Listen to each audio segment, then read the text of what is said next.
Who has the slowest battery degradation? A new study has crowned the Kia EV6 the king of battery health. Tesla's Model Y also ranked highly. 80% of used EVs and FEVs, according to the study, retain 10% or more of the battery's usable capacity. The study also found that hard use is tougher on the battery than calendar age and miles. It feels like it was just yesterday when you could hop on Reddit or Facebook and see electric vehicle naysayers spreading battery longevity panic, as if EVs would end up deader than your 3-year-old iPhone. It turns out that concern may have been a bit overhyped. Partly thanks to evolving battery tech, EV battery longevity is surprising researchers. Swedish used car broker KVB analyzed data from 1,300 used EVs and plug-in hybrids to determine how the car's batteries have aged. Not only did it provide some interesting insight into how used battery-powered cars fare years later, but it also helped crown one particular EV king of battery health, the Kia EV6, and right behind it is the electric Kia Niro,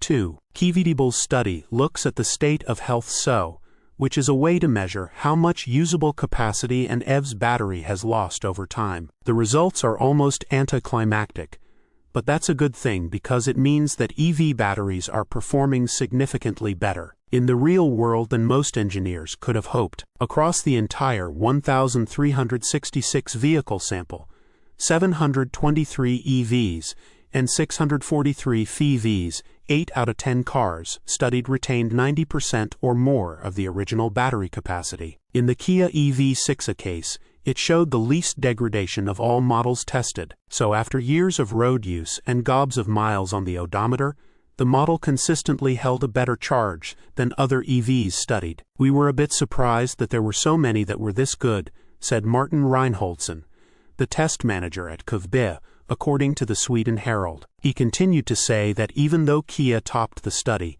the firm concluded that battery was more related to overall use and environmental factors rather than the manufacturer. It is not really tied to a typical car or typical car manufacturer. It is more to the wear. That is our analysis of it, said Reinholdsen. Age, climate, driving style, and charging habits. They play in as fairly large factors on the wear. Here are the top 10 ranking EVs and FEVs in the study. 1 Kia, 2 Audi, 3 Tesla Model Y, 4 Tesla, 5 Mercedes, 6 Peugeot, 7 Volvo, 8 BMW, 9 Volkswagen, 10 Skoda. Reinholdsen's advice outlines points that we've all heard before. Don't charge your vehicle past 80% regularly, something applicable more so to non-LFP packs. Avoid fast charging when possible.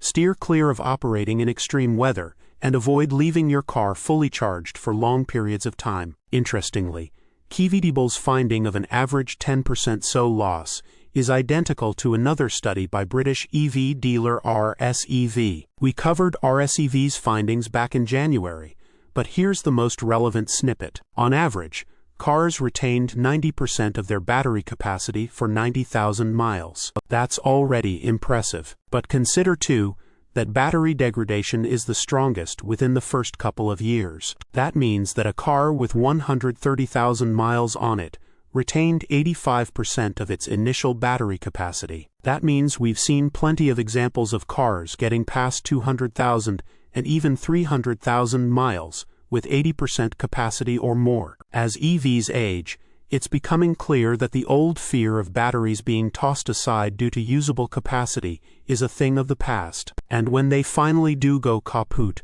replacements are becoming cheaper, and avenues for recycling are becoming abundant. Maybe the real problem here is one of marketing and education. Automakers aren't doing a good enough job of convincing consumers that EVs can have the same longevity as an old 1992 Honda Accord. If automakers worked on getting the word and these kinds of studies in front of people a bit more, perhaps they'd be a bit more willing to purchase one as their next car. Source: reposted and summarized from Rob Stumpf at insideevs.